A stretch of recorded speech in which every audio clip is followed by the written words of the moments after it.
अब हम पढ़ने वाले हैं क्लास 10th का चैप्टर 5 द 100 ड्रेसेस का part 2।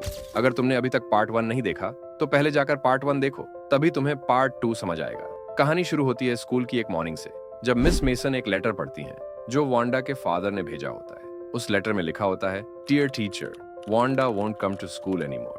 We are moving to a big city where nobody will make fun of us because of our names.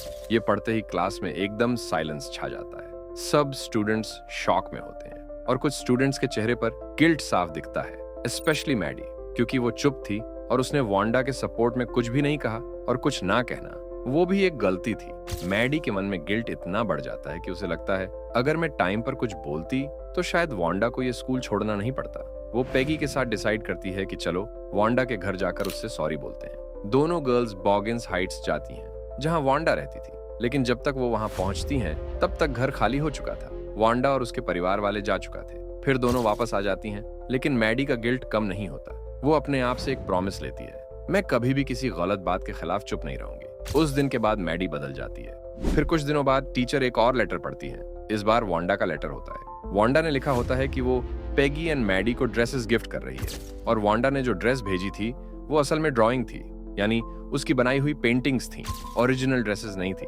और उसमें ये भी लिखा होता है कि one of the dresses is for Maddie and one for Peggy. और जब मैडी ड्राइंग्स देखती हैं तो वो सरप्राइज हो जाती है, क्योंकि मैडी के डिजाइन वाली ड्राइंग में मैडी का ही फेस होता है। वांडा ने उसके लिए वो ड्रेस इस तरह बनाई थी जैसे उस ड्रेस में मैडी खुद हो। उस मोमेंट में मैडी रो देती है, क्योंकि उसे समझ आ जाता है कि वांडा का इतना मजाक बनाने के बाद भी उसके दिल में सिर्फ प्यार और फॉरगिवनेस ही थी। तो दोस्तों, मॉरल ऑफ द स्टोरी है कि कभी-कभी हम किसी के साथ डायरेक्टली कुछ गलत नहीं करते, लेकिन चुप रहकर गलती का हिस्सा बन जाते हैं। वांडा जैसे लोग सिंपल होते हैं, लेकिन उनके अंदर एक अलग सी दुनिया होती है, इमेजिनेशन की, टैलेंट की और सबसे बड़ी बात फॉरगिवनेस की। तो दोस्तों, ये चैप्टर यही खत्म होता है। Do subscribe and like and bye bye.